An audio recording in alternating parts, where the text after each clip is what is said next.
Venom చాలా స్ట్రాంగ్గా ఉంది. బ్రతకడమే చాలా కష్టం. కాటిన పాముని నేను చూశాను. అదే ప్లేస్లో ఎన్నోసారో ఇది తెలియట్లేదు. ఊరోళ్ళకి ఇదొకటి చాలు అనవసరంగా ఇష్యూ చేయటానికి. రమ్య, ట్రిప్ స్టార్ట్ చేయండి. ఓకే. ఏదైనా డెవలప్మెంట్స్ ఉంటే నన్ను పిలవండి. ఓకే. నేను ఇప్పుడే వచ్చేస్తాను. ఎక్కడికి వెళ్తున్నారు? అది తిరిగి వచ్చాక చెప్తాను. ఇక్కడ మొత్తం పాములున్నాయా? ఇప్పుడు సరిచేద్దాం.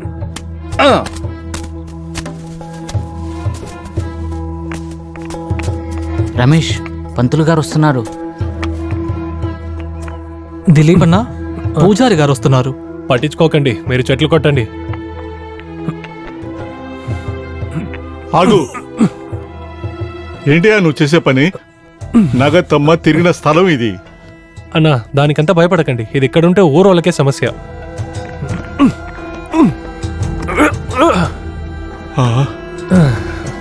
చూసారా?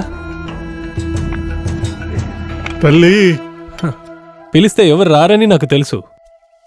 అందుకే మేమే వచ్చేసాం. అక్కడ వాసు అన్న సీరియస్గా ఉన్నాడు. అందుకని తొందరపడి ఇలా చేస్తావయ్యా? ఇలాంటి విషయాల్లో నీకు నమ్మకం లేదని నాకు తెలుసు. కావాలంటే ఏదైనా పరిహారం చేసి కోవిల్ని వేరే చోటికి మార్చవచ్చు కదా. తరతరాలుగా ఈ స్థలం ఇలాగే ఉంది. దేవుడు నమ్మకం అనే పేరుతో కీటక పురుగులకు కూడా గుడి కట్టిన ఊరిది. ఇటువంటి నమ్మకాలని మర్చిపోలేకపోతే కష్టపడిపోయేది అమాయక ప్రజలు మాత్రమే. ఆ నాస్తికులు కూడా కష్టపడతారు. రమేష్, ఈ స్థలం నీదేనని నాకు బాగా తెలుసు. కానీ పెద్దవాడిగా ఒక మాట చెప్తా. మీ నాన్నగారే చెప్తున్నారని అనుకో. ఈ నాగత్తమ్మ శక్తి గురించి నీకు తెలీదు. తనతో ఆటాడకు. ఇందులో భయపడ్డానికి ఏం లేదు పూజారి అన్న. దీనివల్ల మంచిది మాత్రమే జరిగింది. ఇప్పటిదాకా ఈ చోటులో జరిగిన ప్రమాదాలు మాత్రమే చాలనుకుంటాను. కొన్ని రోజులుగా అనుకుంటున్నాను, ఇక్కడ శుభ్రం చేసి ఒక హాస్పిటల్ కట్టాలి అని. అంత మంచి కోసమే.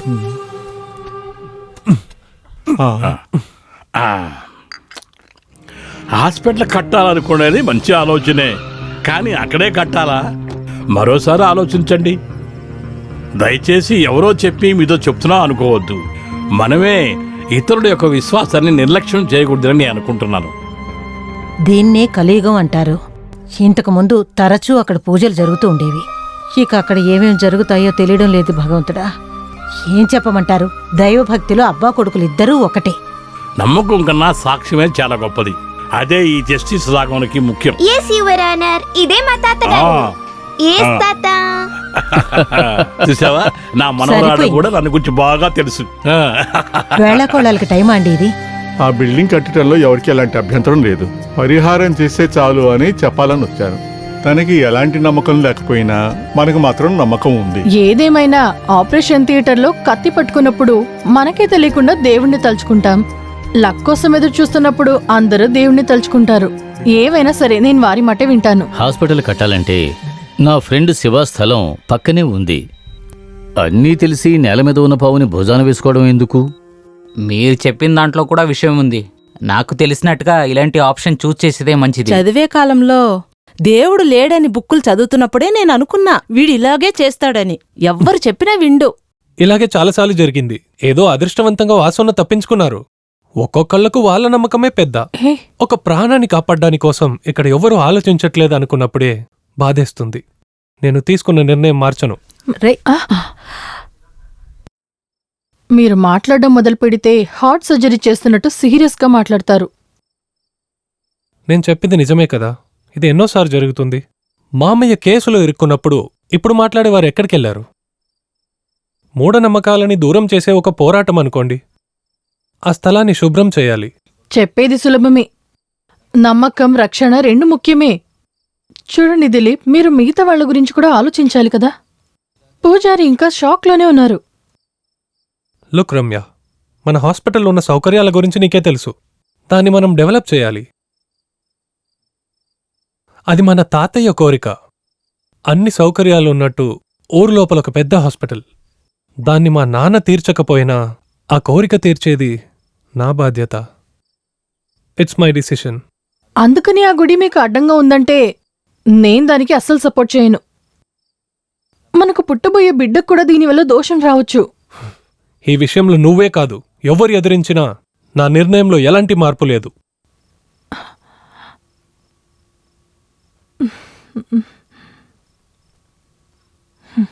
నిజం చెప్పాలంటే మొదట్లో నువ్వు చెప్పిన దాన్ని విని నేను భయపడ్డానురా.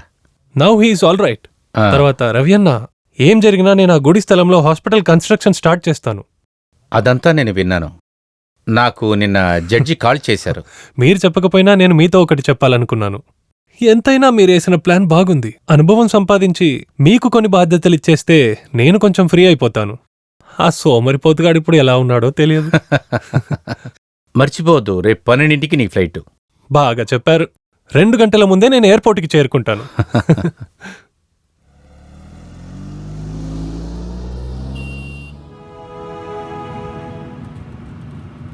ఇప్పుడు నువ్వు ఇన్సెక్యూర్గా ఫీల్ అవుతున్నావా ఇలా గాలి తగిలేటప్పుడు? ఎందుకు అలా అంటున్నావు? చాలా రోజుల తర్వాత మన ఊరికి వచ్చిన ఎవరైనా ఇలాగే ఫీల్ అవుతారు. మన ఊరు ఇప్పుడు నువ్వు అనుకునేటట్లేదు. Totally changed. మన ఊరు ప్రజలందరూ ఇప్పుడు ఎంతో మారిపోయారు. ఎనీవే, రవి అన్న లాంటి ఒక స్పాన్సర్ దొరికింది మనకు మంచి విషయం. ప్రపంచమే చుట్టొచ్చావేమో. ఎలా ఉన్నింది మెడికల్ కాన్ఫరెన్స్? As usual. నేను మన చెరీని చూశాను. వాడు ఢిల్లీలో సెటిల్ అయ్యాడు. న్యూరో సర్జన్గా ప్రాక్టీస్ చేస్తుంది. ఎవరు? చెరియనా? నిజం చెప్పాలంటే చదువుకునే రోజుల్లో నాతో పాటు కలిసి పోరాటం చేయడానికి నీకంటే వాడే ఎక్కువ సపోర్ట్ చేశాడు.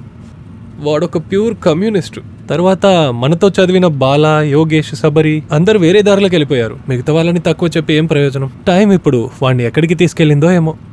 ఏమంటావు? నేను చూసినప్పుడు చెరియన్ని వాళ్ళ బిడ్డకి జ్ఞానస్థానం చేపిస్తున్నాడు చర్చిలో. నిజం చెప్పాలంటే అప్పటి నుంచి ఇప్పటిదాకా నేను ఒక్కడే మారలేదు. కానీ ఒక్క విషయంలో నేను గెలిచానని చెప్పుకోవచ్చు. 24 గంటలు గుడి, దేవుడు అని చెప్పే నీ ఫ్రెండ్ ఇప్పుడు నాలాగా మారిపోయాడు. Is it? నువ్వే వచ్చి చూడు, నీకే అర్థమవుతుంది.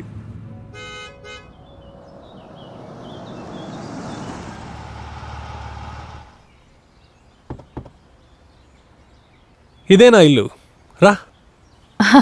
మీరు వచ్చిన తర్వాతే హాస్పిటల్కి వెళ్ళాలని కూర్చున్నాను. మీరు ఇంకా రాలేదని కాల్ చేద్దామనుకున్నాను. ఫ్లైట్ డిలే అయింది 1 hour. అందుకే కొంచెం లేట్ అయింది. ఏమంటావు? ఇప్పుడు సంతోషమా? రేయ్, నువ్వు వస్తున్నావని తెలిసినప్పటి నుంచి దీని కాలు నేల మీదే లేవు. ఒక 100 సార్లు అడిగుంటుంది ఏ ఫ్లైటు, ఎన్ని గంటలకు వస్తుంది. పాత స్నేహితులు కలవబోతున్నారు కదా.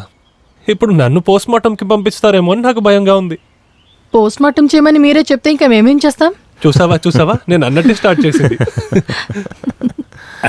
Good morning. ఏంటి ఇక్కడున్నారు? హలో, ప్రయాణం ఎలా సాగింది?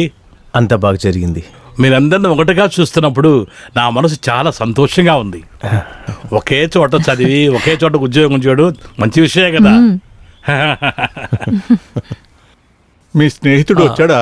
రేయ్, ఈయనే పూజారి అన్న. గోడల్లో స్తంభాల్లో ఉంటాడని చెప్పబడే భగవంతుడి పర్సనల్ రిప్రజెంటేటివ్.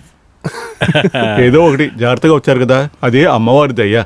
పూజారి, ఆ బ్యాగ్ కాస్త లోపల తీసుకురండి. అలాగేనయ్యా. లోపలికి రండి. బాబు, వాకిట్లోనే నుంచున్నారు, లోపలికి రండి. రావయ్యా. రండి. రారా. చదువుకునే రోజులప్పటి నుంచే నీకు స్నానం అంటే అలర్జీ కదా. రోజుకొకసారైనా స్నానం చేయరా. రేపు పోరా.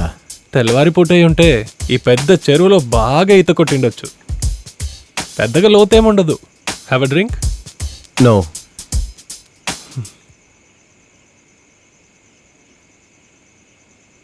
తొందర ఏం లేదు. నీకు ఎప్పుడు కావాలనిపిస్తే అప్పుడు హాస్పిటల్ జాయిన్ అవ్వు.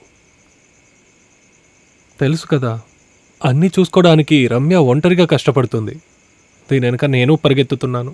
స్టేట్స్కి ఎప్పుడు వెళ్దాం డిసైడ్ చేసావు? ఇప్పుడే కదా నువ్వు వచ్చావు, తర్వాత ఆలోచిద్దాం. నేను థీసిస్ ప్రిపేర్ చేశాను. తర్వాత పోనీలే, నీకోసం హాస్పిటల్లో ఒక సస్పెన్స్ వెయిటింగ్. రేపు జాయిన్ అయ్యేటప్పుడు చూస్తావు.